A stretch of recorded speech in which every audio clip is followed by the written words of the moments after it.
Welcome to Shukla study point. आप सभी का स्वागत है आपके अपने YouTube channel Shukla study point में। मैं शिवम शुक्ला आप सभी दोस्तों का हार्दिक स्वागत करता हूं। आज की वीडियो के माध्यम से हम लोग चर्चा करेंगे मनोविज्ञान के सेकंड पेपर के मॉडल पेपर के बारे में, जो कि बहुत ही महत्वपूर्ण है आपकी परीक्षा की दृष्टि से। अगर आप बीए में हैं, पंचम सेमेस्टर में है, साइकोलॉजी सब्जेक्ट है आपको, तो 2 पेपर देने होंगे। पहला पेपर का मॉडल पेपर और महासंग्राम वीडियो में दोनों दे चुका हूँ। आप लोगों ने नहीं देखा तो देख लीजिएगा। पॉजिटिव साइकोलॉजी आपको पेपर 2 में पढ़ना होता है, यानी कि सकारात्मक मनोविज्ञान के बारे में। आइए जानने का प्रयास करते हैं कि बीए पंचम सेमेस्टर साइकोलॉजी के सेकंड पेपर में कौन-कौन से प्रश्न आपकी परीक्षा में आएँगे। ये प्रश्न बहुत ही महत्वपूर्ण है, ध्यान रखिएगा। बीए पंचम सेमेस्टर, थर्ड ईयर, पंचम सेमेस्टर सकारात्मक मनोविज्ञान। देखिए, आप किसी भी विश्वविद्यालय में से हैं, चाहे राम मनोहर लोहिया से हैं, चाहे आप महात्मा गांधी काशी विद्यापीठ से, दोनों का पेपर लगा हुआ है 1 दिन बाद, 2 दिन बाद, ठीक है? तो उन सभी के लिए बहुत महत्वपूर्ण है। सभी प्रश्न करने होते हैं, खंड आ से 50 शब्दों में एक प्रश्न का उत्तर लिखना होता है, ये बात ध्यान रखेंगे। महात्मा गांधी काशी विद्यापीठ में 5 अति लघु उत्तरीय प्रश्न आएँगे और जो है राम मनोहर लोहिया में 10 अति लघु उत्तरीय प्रश्न आएँगे। 10 के 10 करने होते हैं यहाँ पर, 5 के 5 करने होते हैं महात्मा गांधी काशी विद्यापीठ वाले बच्चों के लिए, ठीक है? कोई दिक्कत की बात नहीं है। आप किसी भी विश्वविद्यालय से, चौधरी चरण सिंह मेरठ विश्वविद्यालय से हैं या अन्य किसी विश्वविद्यालय से हैं, सभी के लिए बहुत महत्वपूर्ण है। देखिए, पहला प्रश्न है सकारात्मक मनोविज्ञान के बारे में कुछ बताएँ। सॉरी, सकारात्मक मनोविज्ञान किसे कहते हैं या सकारात्मक मनोविज्ञान की परिभाषा दें। तो सकारात्मक मनोविज्ञान की अगर बात की जाए तो सकारात्मक मनोविज्ञान मनोविज्ञान की एक आधुनिक शाखा है, जिसका उद्देश्य होता है प्रतिभा को खोजना, सामान्य जीवन को और अधिक संतोषजनक बनाना, ठीक है? ये बात ध्यान रखेंगे। और आपको बता दूं, ये सकारात्मक मनोविज्ञान जो होता है, ये अपना अधिकांश समय चरित्र की ताकत, आशावाद, जीवन संतुष्टि, खुशी, भलाई, कृतज्ञता, करुणा, साथ ही साथ आत्म करुणा, आत्मसम्मान, आत्मविश्वास, आशा, तमाम प्रकार के विषयों के बारे में सोचने में व्यतीत करता है। कहीं न कहीं पे आपको ये सकारात्मक मनोविज्ञान आपकी खुशी, आपकी संतुष्टि, आपकी आशा, कृतज्ञता, करुणा, दया, क्षमा, इन तमाम प्रकार के भावों को आपके अंदर जागृत करता है। तो ये सब भाव बेसिकली इसमें हम पॉजिटिव साइकोलॉजी में पढ़ते हैं। बहुत ही ज़बरदस्त सिलेबस होता है पॉजिटिव साइकोलॉजी, बड़ा मज़ा आता है आपको इसको पढ़ने में। खुशी कैसे रहते हैं व्यक्ति, इसको भी आपको यहाँ पर जानना पड़ेगा, ठीक है? तो पॉजिटिव माइंडसेट जो होता है, वो आपको यहाँ पर समझना पड़ेगा। तो सकारात्मक मनोविज्ञान की अगर बात की जाए तो सकारात्मक मनोविज्ञान का एक उद्देश्य जीवन की गुणवत्ता में सुधार लाने के लिए अपने नकारात्मक दृष्टिकोण को अधिक आशावादी दृष्टिकोण में बदलने की आवश्यकता पर प्रकाश डालता है, ठीक है? होगा, होगा, होगा, बिल्कुल होगा। आप देखते हैं जब कभी टेस्ट मैच आप देखेंगे तो पीछे से जो स्टंप माइक होती है, वहाँ से बड़ी आवाज़ आती है। उसमें कहते हैं होगा, होगा, जब विकेट नहीं मिलती है, आगे मिलेगा, मिलेगा भाई मिलेगा, जल्दी करते रहे, मिलेगा, ऐसे बोलते हैं। तो क्यों बोलते हैं? वो आशावाद है, यानी कि ये होप दिलवाते ताकि व्यक्ति जो है पॉजिटिव माइंडसेट से बॉलिंग करे, यानी कि सकारात्मक मनोविज्ञान वहाँ पर काम कर रहा है। समझ रहे हैं चीज़ों को ना? यानी सकारात्मक मनोविज्ञान का मुख्य उद्देश्य होता है लोगों को उनकी कमियों को दूर करने के प्रयासों को निर्देशित करने के बजाय उनकी चारित्रिक शक्तियों को खोजने और उनका पोषण करने के लिए प्रोत्साहित या मोटिवेट करना। यानी आपके अंदर क्या टैलेंट है, उस टैलेंट को और ज़्यादा बाहर निकालने का प्रयास करना, ठीक है? आपकी कमियों को ना ढूँढा जाए, आपके जो है अच्छी चीज़ें हैं उन पर फ़ोकस करके आपको और अच्छा बनाया जाए, ये इम्पोर्टेंट होता है।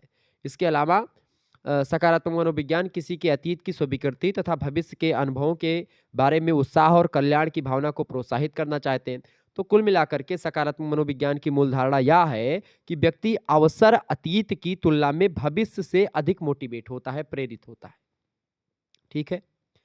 यह ये भी सुझाव देता है सकारात्मक मनोविज्ञान कि अतीत या वर्तमान के जो सकारात्मक अनुभव हैं, जो पॉजिटिव बिहेवियर हैं, जो पॉजिटिव आपके जो अनुभव हैं, ठीक है? वो अनुभव और जो भावनाएँ हैं, इमोशंस हैं आपके, जो पॉजिटिव इमोशंस हैं वर्तमान के, उनका कोई भी संयोजन एक सुखद, सुखी जीवन की ओर ले जा सकता है। इसका एक और पहलू हमारे जो है अपने जीवन के बाहर हमारे विचारों में आ सकता है। सकारात्मक मनोविज्ञान व्यक्तियों तथा समुदायों के विकास और खुशी जीवन या सुखी जीवन तथा उसे उन्हें फलने-फूलने में सहायक बनाता है। तो सकारात्मक मनोविज्ञान सुखी जीवन और सकारात्मक भावनाओं को विकसित करने की मनोवृत्ति का विकास करता है। सकारात्मक मनोविज्ञान व्यक्ति के अंदर व अच्छे मतलब व्यक्ति के अंतर और अच्छे स्रावों का उत्सर्जन करता है, उसमें मदद करता है। कुल मिलाकर के सकारात्मक मनोविज्ञान आपके अंदर पॉजिटिव मनोवृत्ति का जन्म देता है और पॉजिटिव मनोवृत्तियों के निर्माण के बाद में आपको एक प्रकार से एक पॉजिटिव माइंडसेट की तरफ ले जाता है। तो सकारात्मक मनोविज्ञान ये होता है, ठीक है? समझ में आया आपके? दूसरा प्रश्न आप देखेंगे, सचेतन की अवधारणा क्या है? सचेतन, सचेतन को अंग्रेजी में क्या बोलते हैं? अंग्रेजी में इसको बोलते हैं माइंडफुलनेस। क्या बोलते हैं? माइंडफुलनेस बोलते हैं सचेतन को। हिंदी में सचेतन आप शायद ना समझ पा रहे हो, लेकिन इसको माइंडफुलनेस बोलते हैं।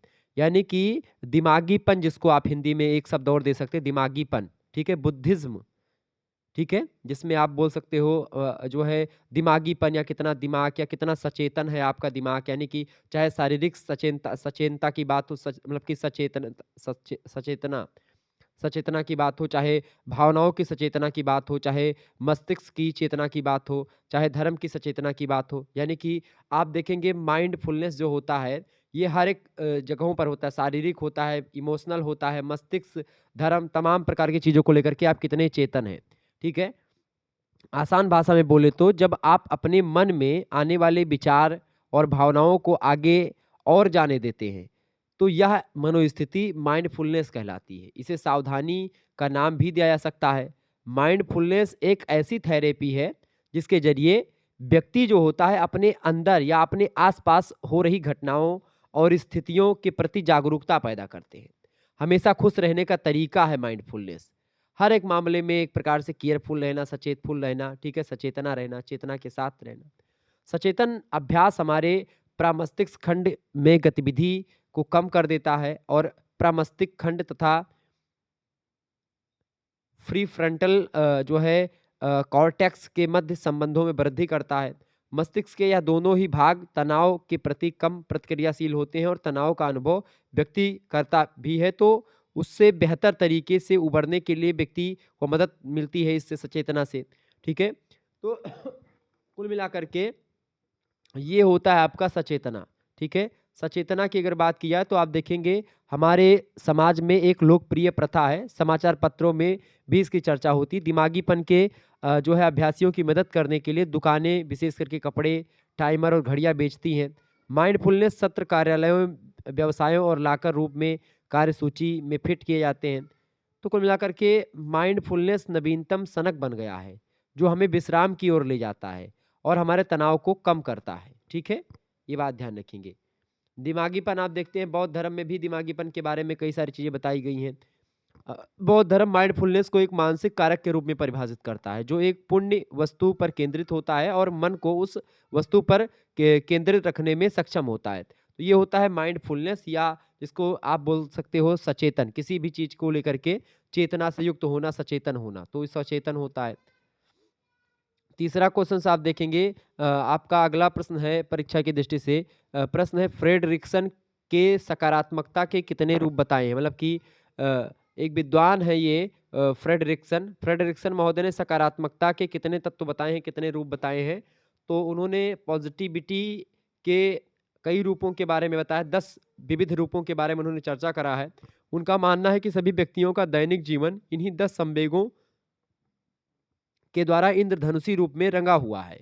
फ्रेडरिक्सन कहते हैं कि इन संवेगों के क्रम का वर्णन हमारे जीवन में इनकी आवृत्ति के आधार पर निर्धारित किया जाता है। प्रेम संवेग की अधिक आवृत्ति के बावजूद इसे क्रम के अंत में रखा गया है, क्योंकि प्रेम के अंदर अनेक संवेग शामिल होते हैं।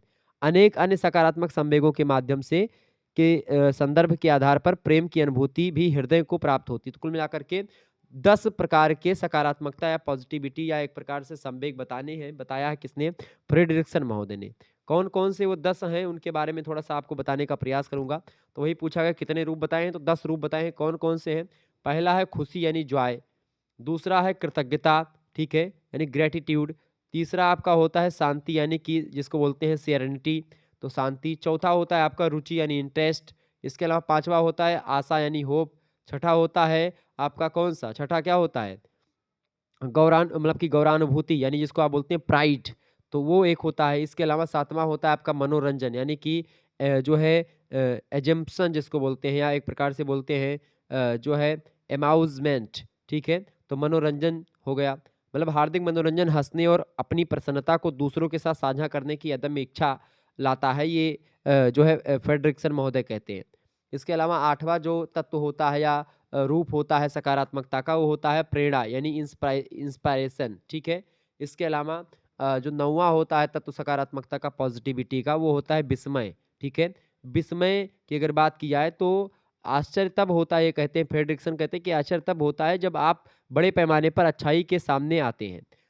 आप वस्तुतः महानता से अभिभूत महसूस करते हैं। विस्मय की स्थिति उस समय उत्पन्न होती है जब हम किसी अच्छाई अथवा सृजन को विशाल रूप में देखते हैं। अनंत आकाश, विशाल महासागर, मनमोहक सुर संगीत, किसी महात्मा का ज्ञान अथवा महापुरुष का कर्म जब आप देखते हैं तो आप विस्मय में पड़ जाते हैं कि अरे प्रभु, इतना ज्यादा ज्ञानी, ये कौन है भाई, सब कुछ जानता है। तो आप विस्मय में पड़ जाते हैं। तो वो विस्मय भी सकारात्मकता का एक पहलू होता है। इसके अलावा 10वां जो पॉइंट बताया फ्रेडरिक्सन ने, वो बताया प्रेम, और प्रेम सबसे अंत में रखा। प्रेम एक एहसास होता है। क्या होता है? फीलिंग है प्रेम। लव इज अ फीलिंग, ठीक है, जो अन्य सकारात्मक लोगों को या संवेगों को समाहित करता है। फ्रेडरिक्सन प्रेम की परिभाषा को देते हुए कहते हैं कि सकारात्मकता की इन अन्य रूपों को जो प्रसारित करता है वह उनका संदर्भ है। कौन? प्रेम, ठीक है। तो इस तरीके से 10 तत्व बताए उन्होंने। कौन कौन से? पहला तत्व क्या बताया? खुशी। दूसरा कृतज्ञता। तीसरा शांति। चौथा रुचि। पांचवा आशा। छठा गौरानुभूति। और जो है 7वां मनोरंजन। 8वां प्रेरणा।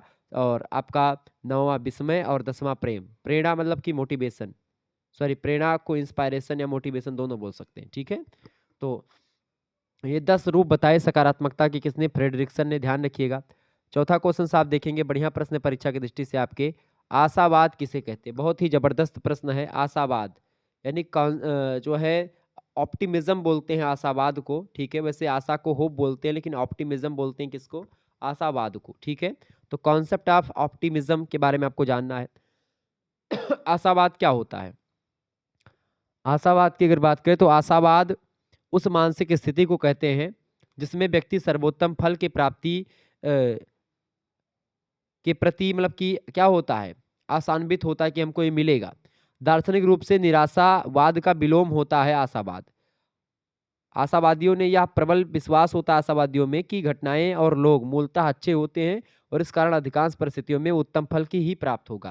मतलब एक हमने काम किया तो हमको फल मिलेगा, ये आशा होती, होप होता है कि हमने होप किया है। हम आशा करते हैं कि आप हमको ये चीज़ें देंगे। हमने आपको अगर कुछ दिया है तो आप हमको भी कुछ देंगे। जैसे मैं वीडियो बना रहा हूँ तो मैं इस होप से बना रहा हूँ कि आप लोग वीडियो को देखेंगे, आप वीडियो को लाइक करेंगे, आप वीडियो को शेयर करेंगे, चैनल को सब्सक्राइब करेंगे। हम इस होप से वीडियो बनाते हैं, ठीक है। तो ये हमारी क्या है? होप है, यानी कि आशा है, ठीक है। तो हम क्या हुए? आशावादी हुए। हमारा विचार क्या हुआ? आशावाद से प्रेरित हुआ, ठीक है। समझ रहे हैं ना? तो लोग जिस सीमा तक आत्मविश्वास रखते हैं उसमें अंतर होता है और उम्मीद करते हैं कि भविष्य की घटनाएं सकारात्मक रूप से हमारे सामने आएंगी।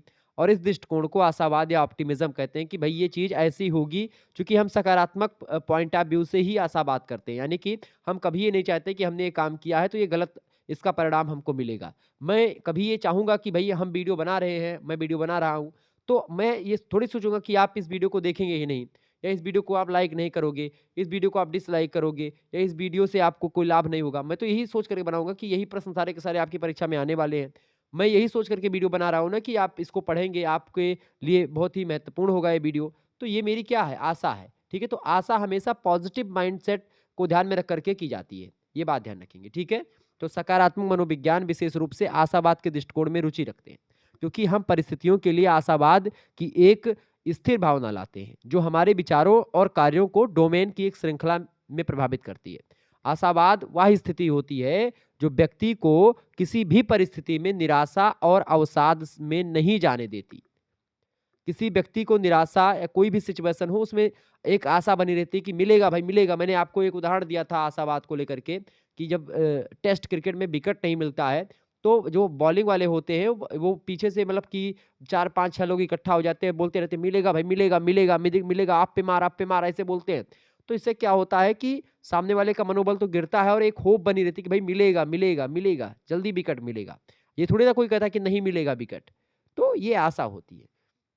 तो आशावाद वह स्थिति होती है जो व्यक्ति को किसी भी परिस्थिति में निराशा और अवसाद में नहीं जाने देती, मतलब कि एकदम से निराश नहीं होने देती। व्यक्ति के मन में एक छोटी सी उम्मीद होती है कि कल बेहतर होगा और उसके लिए लगातार व्यक्ति प्रयत्न करता रहता है। आशावाद आत्मविश्वास से उत्पन्न होता है, हमारी सकारात्मक सोच पर भी आधारित होता है आशावाद। अगर आपका माइंडसेट ठीक ठाक है तो आप आशा कर सकते हैं, ठीक है, लेकिन आपका माइंडसेट ही नहीं गड़बड़ है कि आप किसी काम को करने से पहले आप अगर नकारात्मक सोच रखते हैं, नेगेटिव थिंकफुलनेस है आप, या नेगेटिव माइंडसेट से आप कोई काम कर रहे हैं, तो ज़ाहिर-सी बात है जब आप ऐसे पहले से ऐसे हैं तो ज़ाहिर-सी बात है आपका सोच ही जब गड़बड़ है तो दिक्कत हो जाएगी।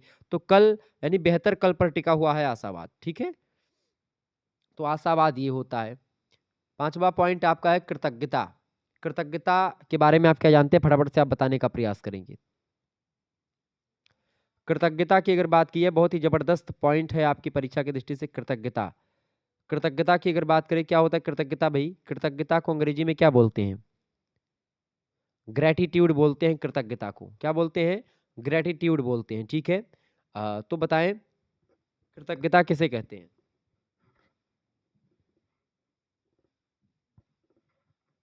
तो कृतज्ञता एक पॉजिटिव भावना होती है। एक सकारात्मक जो है भावना है कृतज्ञता। जिसमें क्या होता है, आभारी और प्रशंसनीय होना शामिल होता है।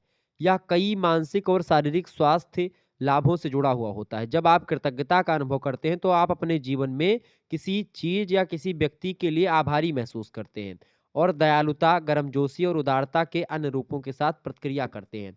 जैसे कि आपने किसी से रुपया उधार लिया है, तो उसके प्रति आप कृतज्ञ हो जाते हैं कि भई जो है ये हमने इससे रुपया लिया, तो जब वो आएगा सामने तो थोड़ा-सा आप दयालुता या आप दूसरे तरीके का नेचर आपका बन जाएगा। तो कृतज्ञता वो विचार होता है। कृतज्ञता शब्द के कई अलग-अलग अर्थ हो सकते हैं।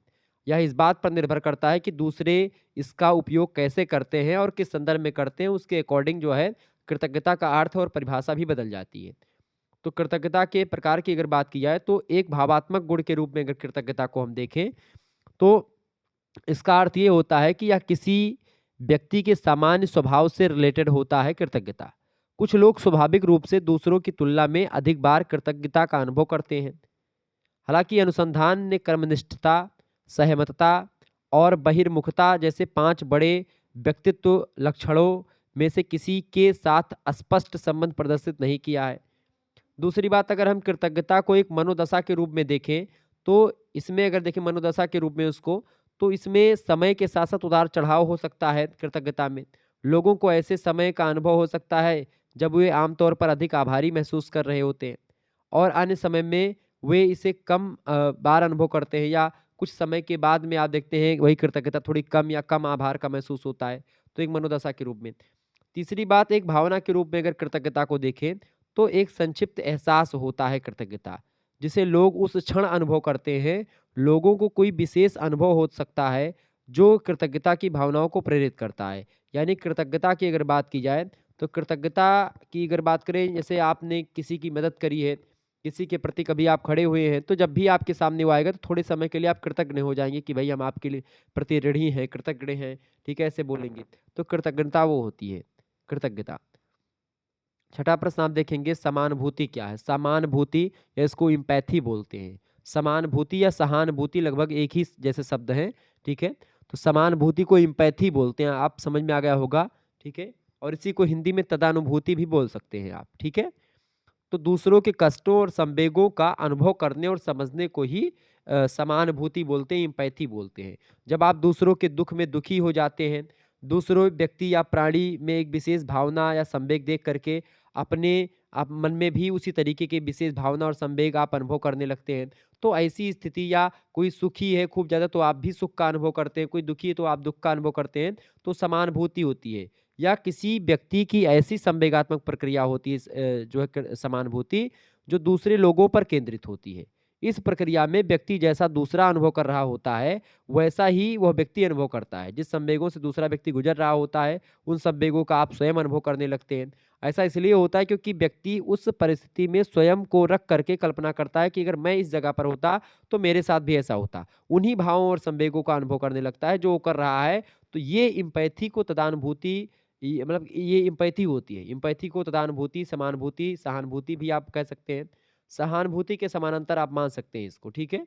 जब आप दूसरे के दुःख को अनुभव करने की भावना से के साथ जोड़ करके आप किसी अपने दुःख को भी याद कर लेते हैं उस समय, ठीक है? तो वो चीज़ें। तो ये होती है समानुभूति। जैसे अगर उदाहरण के रूप में आप समझना चाहें, तो आप मान सकते हो कि जब मान लेते हैं कि एक लड़का और एक लड़की साथ में जाते हैं, तो आप समानुभूति कब महसूस करते हैं? जैसे मान लेते हैं आपका ब्रेकअप हुआ है 1 साल पहले। अब आप जो है जो है 2 लड़के लड़के एक साथ में है, फिर कभी मतलब आप ही के साथ दोस्त हैं दोनों, तो आपका ब्रेकअप हो गया तो आप बताओगे एक बार तुम्हारा भी होगा मुन्ना, ठीक है? तो वो कहेंगे अच्छा ठीक है देखा जाएगा। तो जब उसका हो जाएगा, उसके बाद में चूँकि वो फीलिंग आप पहले एक बार ले चुके हैं तो समानुभूति हो जाएगी, तो आप क्या करेंगे? आप भी उसी के दुःख में शामिल हो जाएँगे, अरे यार गड़बड़ हो गया ये। तो या किसी को दुःख पड़ा, किसी के यहाँ कोई जो है एक्सीडेंट हो गया है, तो आप जैसा वो व्यक्ति बैठा तो जाकर के आप समानुभूति करते हैं। जैसे गाँव वगैरह में लोग जब कभी जो है स्वर्गवास हो जाता है लोगों का, तो 4-10 लोग जाते हैं वहाँ पर, तो कोई हँसता नहीं है वहाँ पर। वहाँ पर सभी एक जैसे हो जाते हैं। कैसे? सभी की जो अनुभूति होती है एक जैसी हो जाती है, ठीक है? दूसरे के दुःख में जाकर के दुखी हो जाते हैं वो लोग उस समय, तो समानुभूति वहाँ पर भी होती है। तो ये समानुभूति होती है या सहानुभूति, इसे ध्यान रखिएगा, ठीक है? सॉरी। आगे देखेंगे अगला प्रश्न 7वां नंबर प्रश्न आपकी स्क्रीन पर आ चुका है।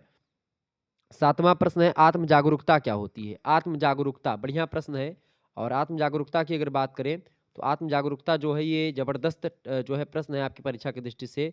आत्म जागरूकता को क्या बोलते हैं अंग्रेजी में? सेल्फ अवेयरनेस बोलते हैं, ठीक है? सेल्फ अवेयरनेस क्या होता है? तो जो कोई भी आत्म सुधार, व्यक्तिगत विकास या आध्यात्मिक विकास के उच्च लक्ष्य के लिए समर्पित है, उसे सक्रिय रूप से स्वयं को समझने की आवश्यकता है। ऐसा इसलिए है क्योंकि जब कोई यह समझता है कि उसमें कहाँ कमी है, तभी वह अपना ध्यान इस बात पर केंद्रित कर सकता है कि क्या सुधार करना चाहिए।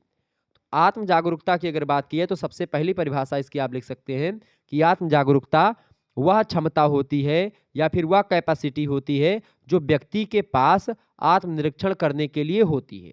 दूसरी परिभाषा आप लिख सकते हैं कि इसमें यानी कि आत्म जागरूकता में किसी की शक्तियों, गुणों, कमजोरियों, दोषों, विचारों, विश्वासों, आदर्शों, प्रतिक्रियाओं, दृष्टिकोणों, भावनाओं और प्रेरणाओं की समझ और अंतर्दृष्टि प्राप्त करना शामिल होता है किसमें?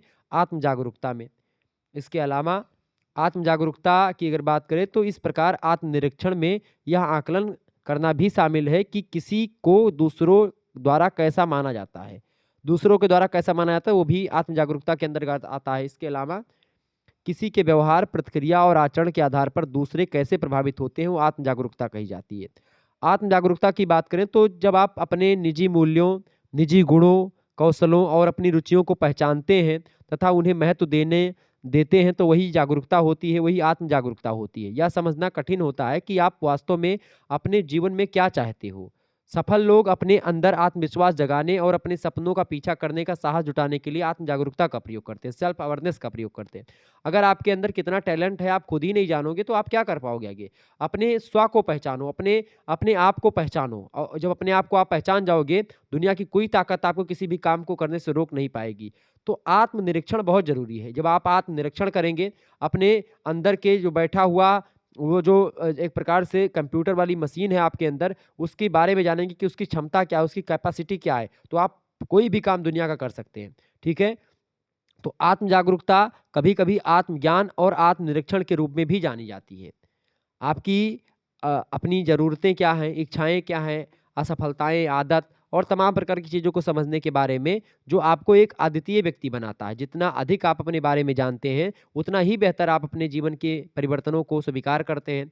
तो आत्म या अपने बारे में जानने से तात्पर्य स्वयं की योग्यताओं को पहचानना, स्वयं की क्या असफलताएँ हैं, किन मामलों में हम सफल हुए हैं, किन मामलों में असफल हुए हैं, उनको जानना, अपनी कमज़ोरियों को पकड़ना, अपनी मजबूरियों को जानना कि हमारी मजबूरी क्या है, हमारी कमज़ोरी क्या है, हमारी असफलता के कारण क्या है, हमारी योग्यता क्या है, इन चीज़ों को पहचानना ही आत्म जागरूकता होती है या सेल्फ अवेयरनेस होता है, ठीक है? आत्म जागरूकता बढ़ाने की कई तकनीकें होती हैं कि आप आत्म जागरूक कैसे बनें, अपने स्व को कैसे पहचानें। पहली बात तो मस्तिष्क को हमेशा खुला रखें। दूसरी बात अपने मस्तिष्क में अपनी ताकत और कमजोरियों को रखें कि भाई हमारी कमजोरी है। तीसरी बात अपने लक्ष्य पर ध्यान केंद्रित करना चाहिए।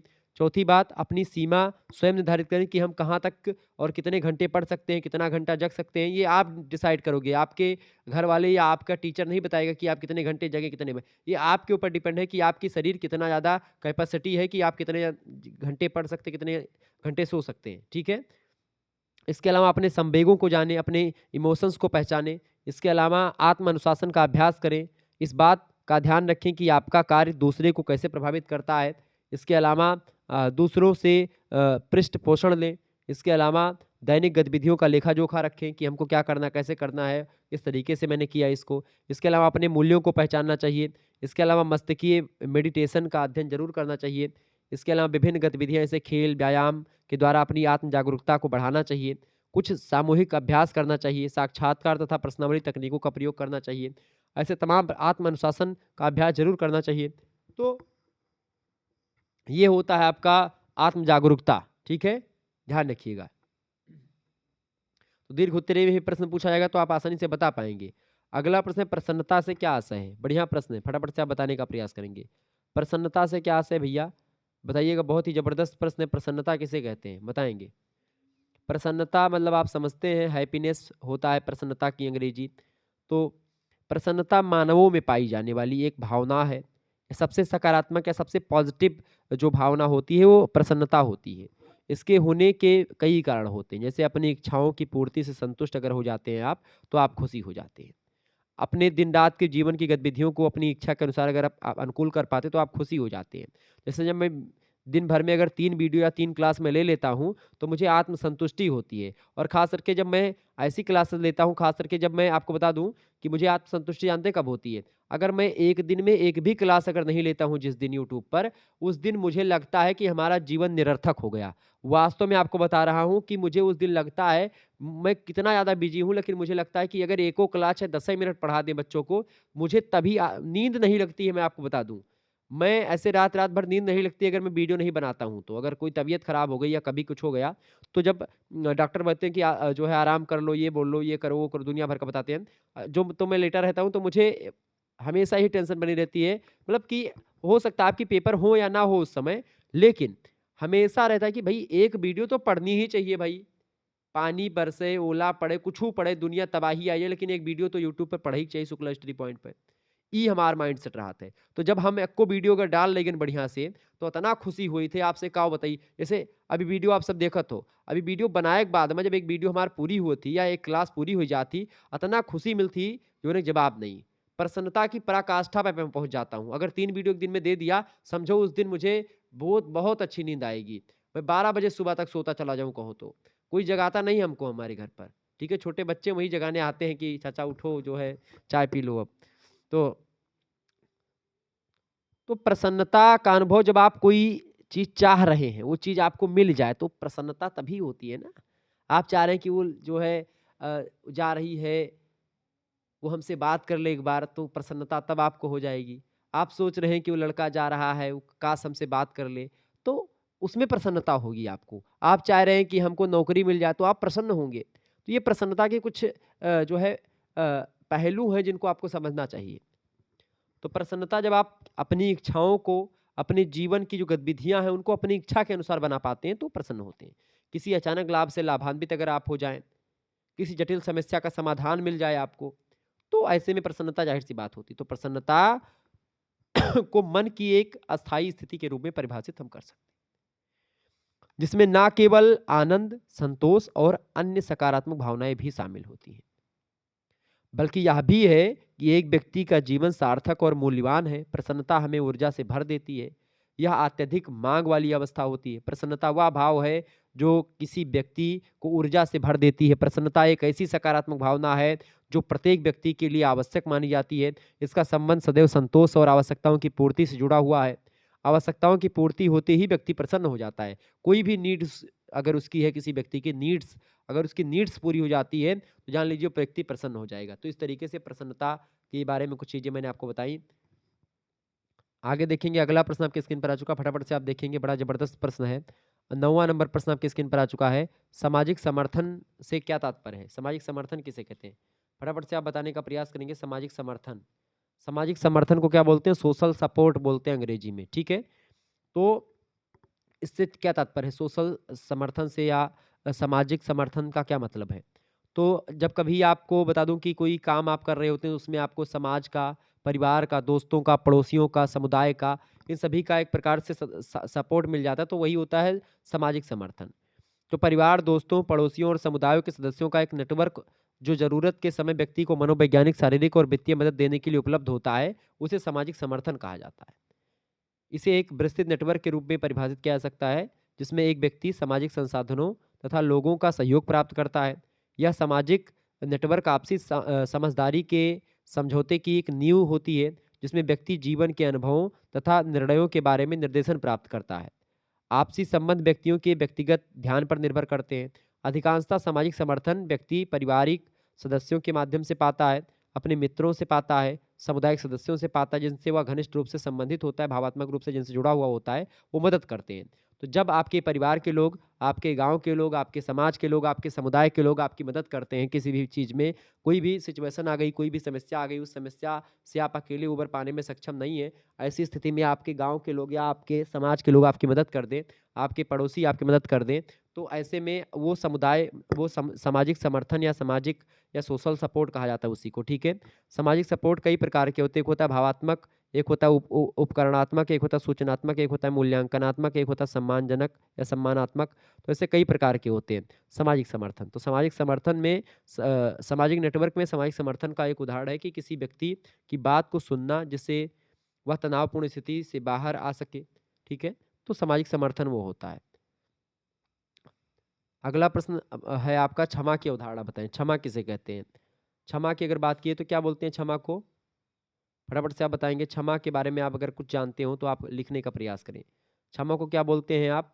फॉरगिवनेस बोलते हैं अंग्रेजी में। क्षमा को क्या बोलते हैं? फॉरगिवनेस बोलते हैं, ठीक है। क्षमा मतलब कि आप कोई अपराध आप कर दें, किसी को आप मार दें, फिर उसके बाद में 1 साल बाद अगर उस व्यक्ति को मिले जिसको आपने मारा है, तो उससे आप माफ़ी माँगे कि भई हमको माफ़ कर दो, तो वो आपको माफ़ कर देता है, क्षमा कर देता है। आप यानी कि आपकी गलती को भूल जाता है वो, तो फॉरगिवनेस इसीलिए इसको बोलते हैं। तो क्षमा का अर्थ है किसी के द्वारा किए गए अपराध या गलती पर स्वेच्छा से उसके प्रति भेदभाव और क्रोध को समाप्त कर देना। यानी आपने अगर हमको एक थप्पड़ मारा है, तो हम ये भूल जाएँ कि आपने हमको मारा है, या जब आप हमको मारेंगे तो हमारे अंदर क्रोध की भावना जागृत होगी। यानी हम भी आपको मारना चाहेंगे। अब भले ही हम कमज़ोर हैं, हमारी शरीर ठीक-ठाक नहीं है, तो हम आपको नहीं मार पाएँगे, लेकिन हमारा मन भी कहेगा कि आपको भी एक मारें। ठीक है, समझ रहे हैं ना? तो एक उदाहरण के माध्यम से समझा रहा हूँ, बाकी आप ना हमको मारेंगे, ना हम आपके लिए ऐसा सोचेंगे। लेकिन अगर आप हमको मारोगे, तो हमारे मन में भी कहीं न कहीं पे आएगा कि हम भी आपको मारें। समझ रहे हैं ना? जैसे पहले बचपन में क्या होता था, टीचर लोग मारते थे, तो मन यही कहता था कि हम हूँ इन्हें मारब जब बड़ा हुआ तब। ऐसे जब हमारे घर में हमारे जो है चाचा हमको जब कभी मारते थे, तो हम सोचते थे जब हम कही है कि तुहू बुढ़ाबो तो तुहू मारब। तो अब जब बड़ा भेन हम थोड़े, तो हमें एहसास बारे तो छोड़ रहन बचपना रहा। तो मन कहा थे उस समय मारे का, समझत हो ना? तो ई कौन मन हुए? यानी कि इस सिचुएशन का हुए कि वो मारिन तो हमहू मारे के मन कहत है उन्हें। लेकिन उन्हें मारे वाला जो हमारे मन में भाव उत्पन्न भरा, वही भाव का हम भुलाए के उन्हें क्षमा कर दिए, अरे छोड़ो यार चाचे तो हुए मारिन रहा। तो जब ई भाव आई जाते तो वह क्षमा के भाव हुए, ठीक है? समझो उदाहरण के माध्यम से। तो क्षमा याचना और क्षमादान मानसिक वातावरण से रिलेटेड होता है। मनुष्य स्वयं में स्वतंत्र होकर के या स्वतंत्र लक्ष्य लेकर के आया है। हमें उसका आदर करना चाहिए, लक्ष्य पूर्ति में सहयोग करना चाहिए। क्षमा याचना उसके समक्ष एक सौम्य वातावरण की सृष्टि करती है। वह क्षमाशील बने मनुष्य। वास्तव में क्षमा की अवधारणा स्वयं से आरंभ होती है। क्षमा माफ करने की प्रक्रिया है। यह वह प्रक्रिया है जो किसी के दायित्व या गलती के अनुरोध को स्वीकार करने या देने के लिए संदर्भित करती है। क्षमा के क्षण से पूर्व या अनुरोध करने वाले व्यक्ति को पश्चाताप करना चाहिए, जबकि गलती में घायल व्यक्ति को समस्या को पीछे छोड़ करके या पीछे छोड़ने के लिए हमेशा तैनात रहना चाहिए कि भाई अरे चलो गलती हो गई तो क्षमा कर दे। लेकिन कभी-कभी क्या होता है, जानबूझ करके लोग गलती करते हैं और आजकल एक शब्द चल गया sorry. Oh it's okay, oh man sorry, oh it's okay. तो ये जो चल गया है, ये आजकल जो पाश्चात्य जगत का जो है बोलते हैं मॉडर्नाइज़ेशन का जो दौर है इस समय, आधुनिकीकरण का जो दौर है, इस दौर में सॉरी, इट्स ओके ये सब चल गया है। ये मुझे तो बिल्कुल भी पसंद नहीं लगता कि भई आपने मुझको मारा या फिर मुझको कुछ हो गया, लेकिन अगर आपकी गलती नहीं है वास्तव में, मतलब कि जानबूझ करके आपने नहीं किया तो माफ़ कर देना चाहिए, ठीक है? लेकिन अब ये सॉरी जो शब्द है, इस पर मैं थोड़ा-सा बताने वाला हूँ कि तुरंत सॉरी बोल दिया। तो केवल सॉरी बोलने से, आपके मुखार बिंदों से सॉरी शब्द निकलने से आपको माफ़ करना उचित नहीं है। आपको ये पश्चाताप होना चाहिए कि आपने गलती करी है। यानी वो फीलिंग्स भी आपके अंदर से निकलनी चाहिए, केवल शब्द नहीं। शब्द डोंट मैटर, इमोशन को पकड़ो, शब्दों को छोड़ो। तो अगर इमोशनली वो क्षमा माँग रहा है, इमोशनली माफ़ी माँग रहा है, तो क्षमा करने योग्य है। अगर उसकी अकड़ नहीं गई है और वो सॉरी, सॉरी मैन, तो आपको इट्स ओके नहीं बोलना चाहिए, आपको भी वही प्रतिक्रिया करनी चाहिए। लेकिन लेकिन अगर उसके थोड़ा-सा पश्चाताप है उस व्यक्ति में, "अरे भैया गलती हो गई काओ बताई।" तो तुरंत "अरे भैया कोनो बात नहीं, और 2 ठू मार दियो हमें।" ई भाव, गांधी जी वाला भाव, समझत हो ना? तो क्षमा जो होती है, वो क्या होती है? क्षमा बहुत बड़े व्यक्ति करते हैं। जब कभी आप देखते हैं जो है बड़े-बड़े आप देखिए बड़े-बड़े नेता मंत्रियों को लोग गाली देते हैं, लेकिन वो गाली को इग्नोर कर देते हैं। तो क्षमा वो लोग नहीं करते हैं, इग्नोर करते हैं, ठीक है? लेकिन क्षमा वो व्यक्ति करता है जब आप किसी को कुछ बोल देते हैं या कभी किसी को किसी से लड़ाई झगड़ा हो गई आपकी, आप ही दोस्ती हित मित्र में आप देखते हैं, आपने किसी को गाली दे दिया, तो कभी-कभी वो बुरा मान जाते हैं, फिर बाद में कहते हैं चलो यार दोस्ती में चलता रहता है, क्षमा कर दिया। तो वो क्षमा। तो उदाहरण के लिए एक प्रकार से कि भाई मैं माफ़ी माँगता हूँ, मैंने कभी सोचा नहीं था कि आपको इतना हर्ट होगा। तो ऐसे करने से फिर वो व्यक्ति कहता है कि चलो ठीक है भाई जो है अ, मैं आपको क्षमा कर देता हूँ। क्षमा करने से दूसरों की गलती के लिए भोग, सहिष्णुता या समझ व्यक्त होती है। चिंता मत करो मैं तुम्हें माफ़ कर देता हूँ या माफ़ करता हूँ। मैं चाहता हूँ कि सब कुछ पहले जैसा हो जाए। ये सब चीज़ें होनी चाहिए। तो क्षमा ये होती है। ठीक है? ये बात ध्यान रखेंगे। आगे देखेंगे केवल 4 या 5 प्रश्न आपको करने होते हैं यहाँ पर, ठीक है? खंड बा से 150 शब्दों में उत्तर लिखना है, 4 या 5 प्रश्न करने होते हैं और जो है देखेंगे। पहला प्रश्न है सकारात्मक मनोविज्ञान के लाभों का वर्णन कीजिए, बढ़िया प्रश्न है। फटाफट से आप बताने का प्रयास करेंगे।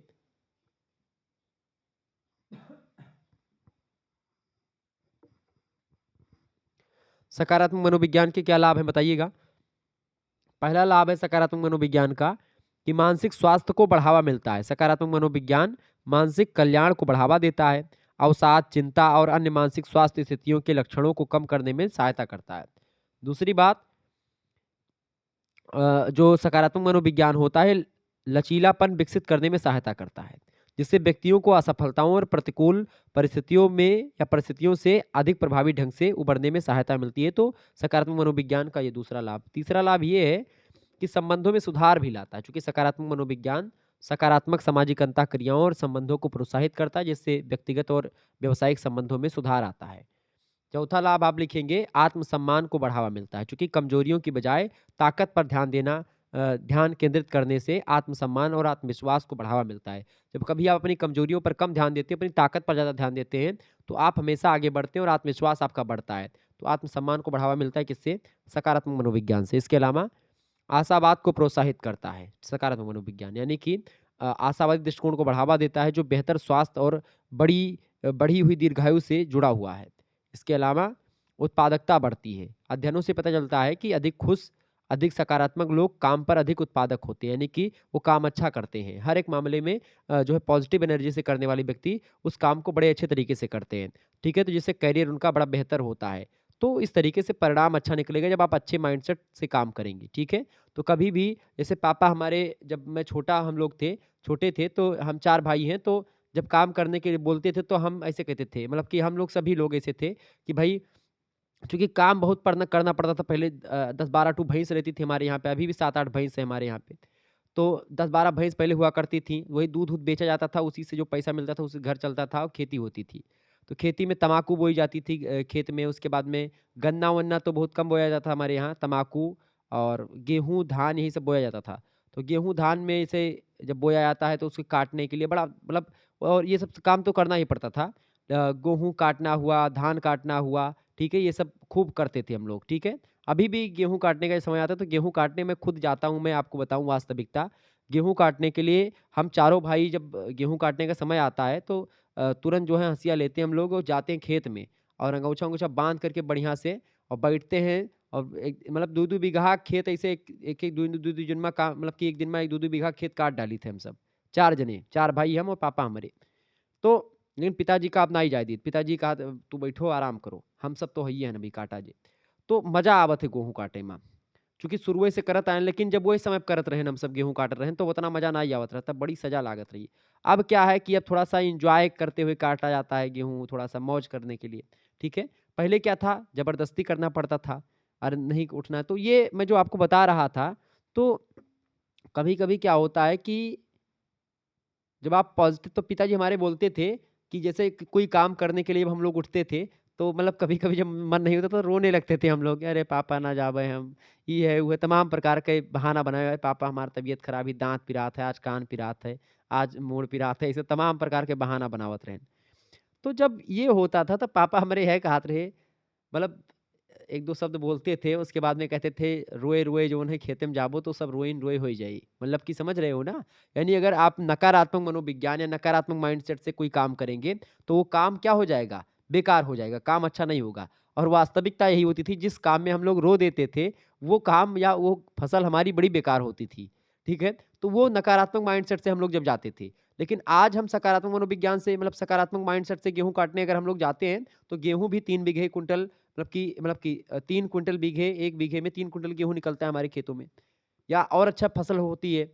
तो कहीं न कहीं पे सकारात्मक जो माइंडसेट होता है, बहुत इम्पोर्टेंट होती है, ठीक है? तो ये होता है सकारात्मक मनोविज्ञान का लाभ। दूसरा प्रश्न, सचेतना के आयाम बताइए। सचेतना के क्या आयाम होते हैं? सचेतना यानी जिसको माइंडफुलनेस बोलते हैं, तो उसके कई आयाम होते हैं, ठीक है? अब वो कौन-कौन से आयाम हैं, उसी आयामों के बारे में यहाँ पर पूछा गया है। आइए जानने का प्रयास करते हैं सचेतना के क्या आयाम होते हैं। सचेतना के कई आयाम होते हैं। पहला आयाम होता है भैया कौन-सा? निर्णयात्मक नहीं होना, यानी कि नॉन जजमेंटल है ये। अपने मतलब आने वाले विचारों और वर्तमान क्षण को मूल्यांकन किए बिना या किसी भी श्रेणी में रखे बिना देखता है ये सचेतना, माइंडफुलनेस। दूसरी बात, प्रयास रहित होना, किसी विशिष्ट लक्ष्य की प्राप्ति हेतु प्रयास नहीं करना, वांछनीय परिणामों से जुड़ाव नहीं रखना, ये भी सचेतना का आयाम है। तीसरा आयाम होता है स्वीकृति, ठीक है? और चौथा है धैर्य, यानी कि ऐसा शांत मन धारण करना जो चीज़ों को उनकी गति से प्रकट होने दे, स्वयं के प्रति, आसपास के लोगों, परिस्थितियों और वर्तमान क्षण के प्रति धैर्य रखना। इसके अलावा भरोसा रखना, ये भी सचेतना का आयाम है। खुलापन होना, ठीक है, यानी ओपननेस, यानी प्रत्येक चीज़ को ऐसे ग्रहण करना, ऐसा माने कि यह पहली बार हो रहा है। पूरी तरह से वर्तमान क्षण में रह करके संभावनाओं को पहचानना, जानना उसको। इसके अलावा जैसे कि जो है जाने देना, मतलब कि ये भी एक आयाम होता है सचेतना का। किसी भी विचार, भावना या अनुभव से जुड़ाव नहीं रखना, ठीक है? इसके अलावा ये तमाम प्रकार की चीज़ें जो होती हैं, ये इम्पोर्टेंट होती हैं इसमें, ठीक है? विनम्रता होनी चाहिए, उदारता, समानुभूति, कृतज्ञता, ये सब सचेतनता के मतलब कि सचेतनता के आयाम होते हैं, किसके? सचेतनता के आयाम होते हैं, ये बात ध्यान रखेंगे। सचेतनता, ठीक है?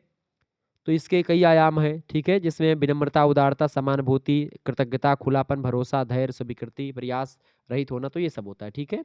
ये सब कई आयाम होते हैं। तीसरा प्रश्न, लचीलापन का क्या अर्थ है एवं प्रकार बताइए। लचीलापन का क्या अर्थ है? लचीलापन मतलब क्या होता है?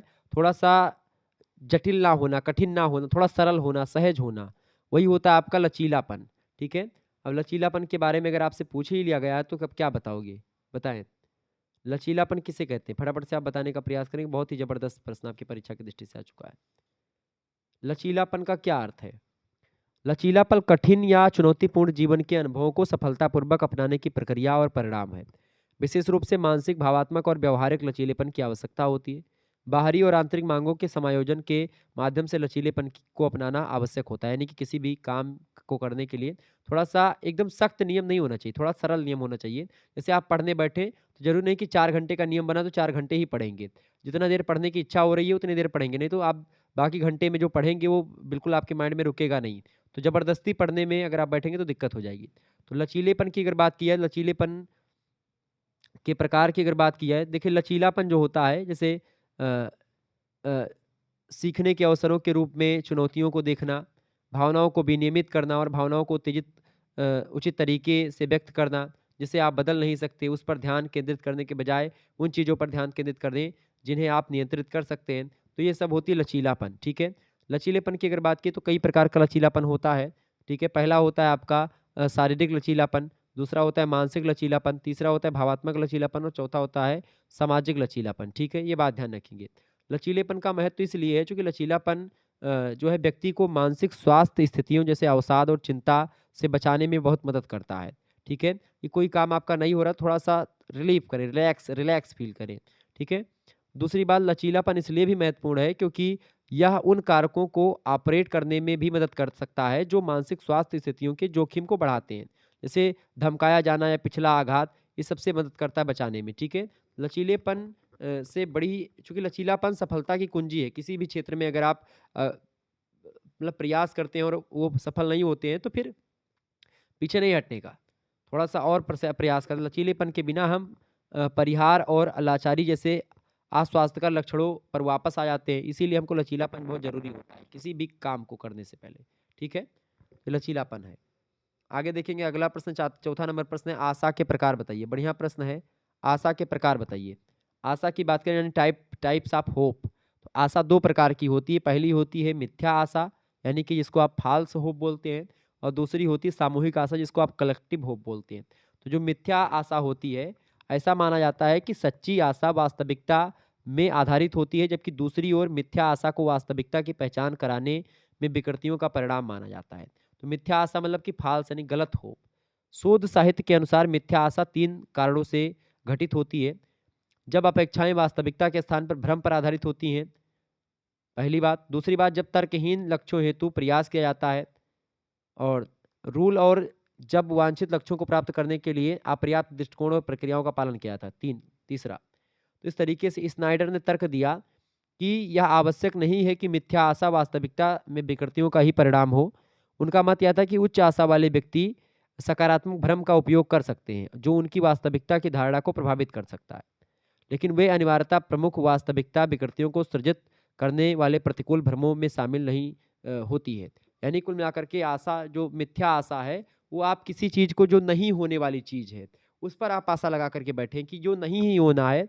जैसे अब आप कहें कि आप एक अक्षर पढ़ना लिखना नहीं जानते और आप उसको आशा दिलवाएँ कि आप आईएएस बनोगे, तो फिर वो मुश्किल ही काम है ना, तो वो मिथ्या आशा के अंतर्गत आएगी। ठीक है? जिसका कोई मतलब कि प्रयोजन ही नहीं, जिसका कोई उद्देश्य नहीं है। मतलब उद्देश्य हो भी तो उद्देश्य सफल होने वाला नहीं, तो ऐसे उद्देश्य या ऐसे आशा रखना बेकार है।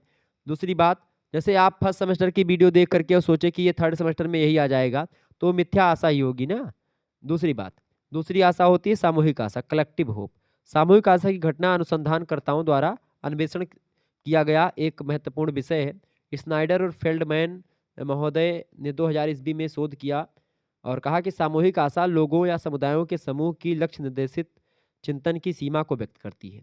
सामूहिक आशा तब क्रियाशील हो जाती है जब बड़ी संख्या में लोग ऐसे अनुभव कर हेतु या ऐसे लक्ष्य हेतु प्रयास करते हैं जिसे किसी एक व्यक्ति के द्वारा प्राप्त नहीं किया जा सकता। ठीक है?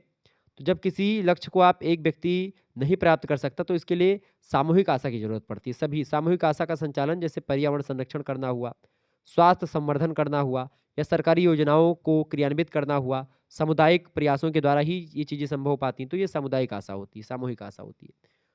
ठीक है? तो ये आशा के प्रकार हो गए। आगे देखेंगे, अगला प्रश्न आपकी स्क्रीन पर आ चुका, फटाफट से आप देखेंगे, बड़ा ही जबरदस्त प्रश्न है। 5वां प्रश्न है, करुणा का या करुणा की अवधारणा दीजिए। करुणा किसे कहते हैं? बताएं। करुणा को कंपैशन बोलते हैं। ठीक है? कंपैशन। तो करुणा की अवधारणा दीजिए।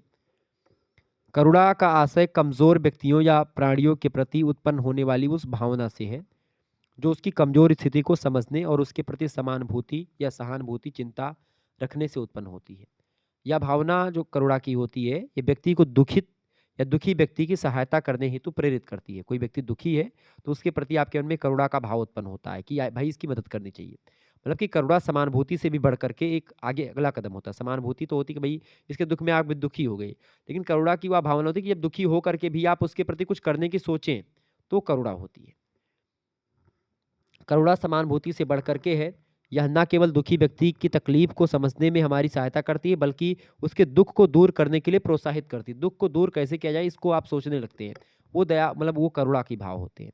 ऑक्सफोर्ड इंग्लिश डिक्शनरी में करुणा शब्द के बारे में बताया गया कि ये शब्द लैटिन भाषा के कंपट्टी शब्द से निकला है, जिसका मतलब होता है पीड़ित होना। यानी साहित्य में एक व्यापक सहमति प्रतीत होती है कि करुणा में पीड़ित व्यक्ति के लिए महसूस करना और उनकी सहायता करने के लिए प्रेरित होना शामिल है। ठीक है? तो करुणा कुल मिलाकर के जो होती है, वह भावना होती है जो दूसरे की पीड़ा को देख करके उत्पन्न होती है और जो बाद में सहायता करने की इच्छा को प्रेरित करती है। कुल मिलाकर के करुणा न केवल किसी व्यक्ति की पीड़ा से छुआ महसूस करने के बारे में है, बल्कि उसकी सहायता करने के लिए कार्य करने की इच्छा से है। करुणा बौद्ध दर्शन का एक मूल सिद्धांत भी है। ठीक है? और खास करके करुणा आप हिंदू धर्म में भी देख पाएंगे। तो करुणा के बारे में दलाई लामा 1995 में करुणा के बारे में परिभाषा देते, कहते कि उसे दूर करने की प्रतिबद्धता के साथ दूसरों की पीड़ा के लिए एक खुलापन होता है करुणा। तो करुणा वो होती है, ठीक है? समझ में आ गया? आगे देखेंगे, अगला क्वेश्चन आपकी स्क्रीन पर आ चुका है। छठवां प्रश्न है, आत्म जागरूकता से क्या लाभ होता है? आत्म जागरूकता से क्या लाभ होता है भाई, फटाफट से आप बताने का प्रयास करेंगे। आत्म जागरूकता, आत्म जागरूकता कैसे विकसित करेंगे, तो मैंने आपको बता दिया था, सेल्फ अवेयरनेस को बोलते हैं आत्म जागरूकता को। तो आत्म जागरूकता जो है हमें आत्म जागरूकता होने से हमें परिणामों को प्रभावित करने की शक्ति मिलती है, या हमें बेहतर निर्णयकर्ता बनने में मदद करती है, हमें अधिक अविश्वास मतलब आत्मविश्वास देती है। आत्म जागरूकता होने पर हम स्पष्टता तथा इरादे के साथ संवाद कर सकते हैं।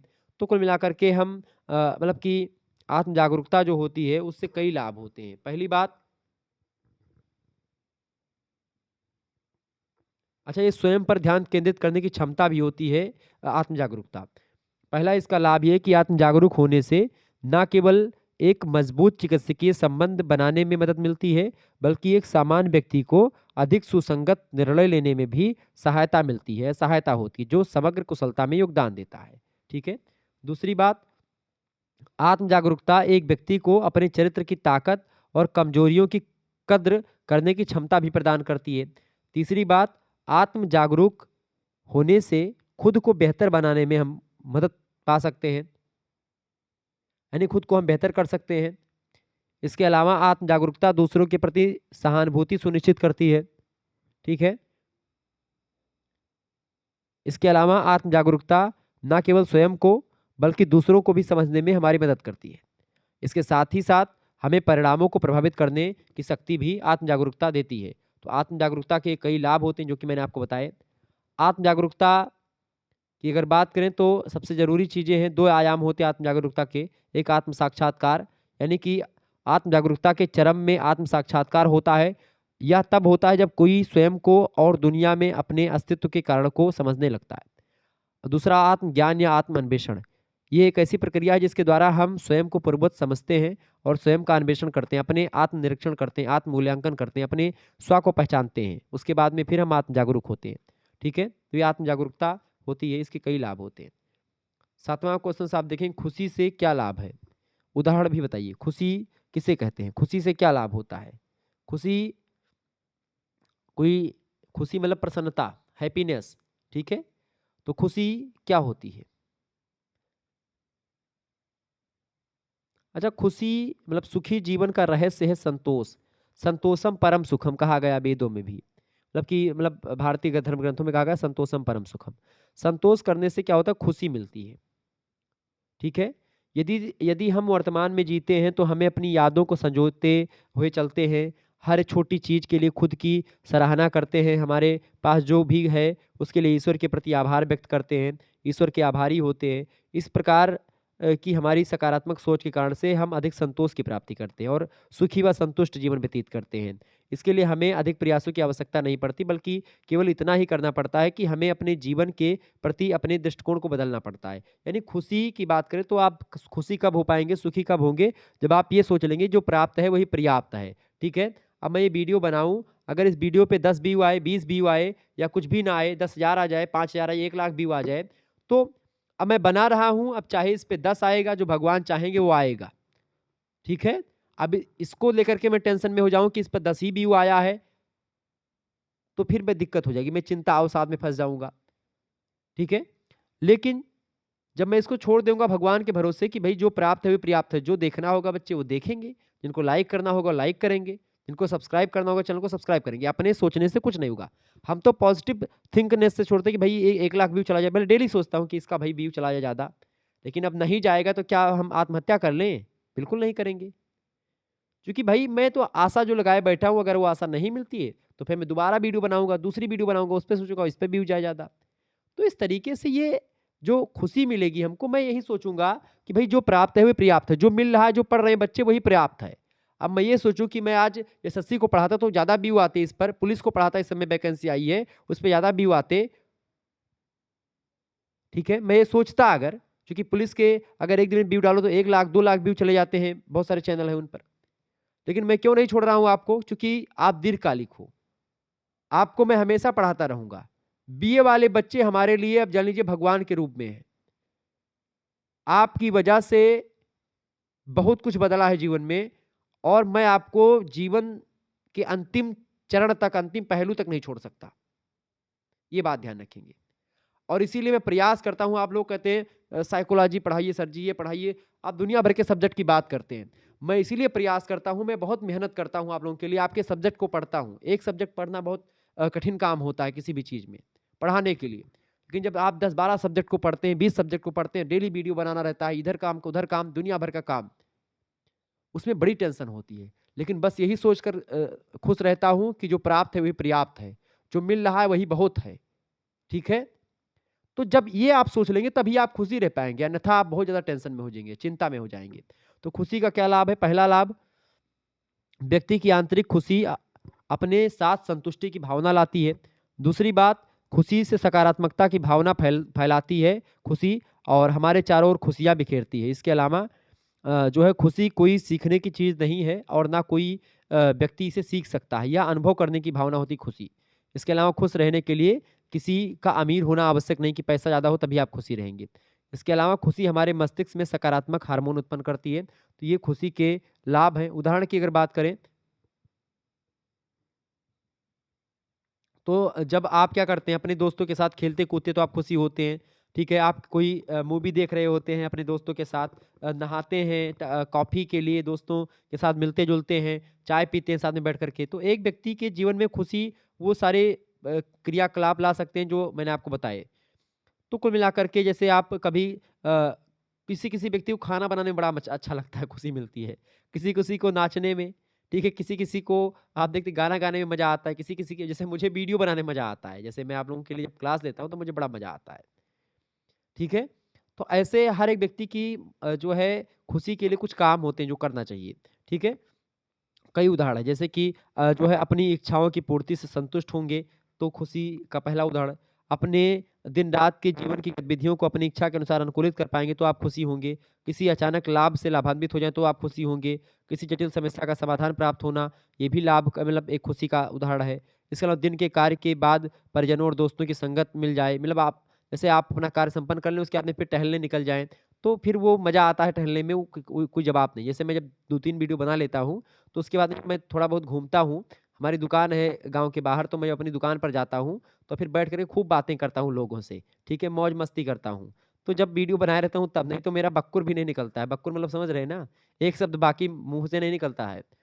तो इसीलिए जब अपना काम संपन्न होगा, तो बड़े अच्छे तरीके से आप हाव-भाव होंगे, गुस्सा कम लगेगी। लेकिन अभी मैं आपको बता दूँ, मेरे अंदर एक कमी बहुत बड़ी आ गई है कि जब मैं मेरा काम संपन्न नहीं होता, या मैं जब क्लास नहीं ले पाता हूँ या किन्हीं कारणों के बस में कोई दिक्कत आ जाती है, टेक्निकल एरर हो गई या कोई कुछ भी दिक्कत आ गई, ठीक है? समय नहीं मिल पाया मुझे, तो मुझे गुस्सा बहुत आती है। मतलब जब मैं आप लोगों के लिए वीडियो नहीं बना पाता हूँ, तो बड़ी गुस्सा आती है।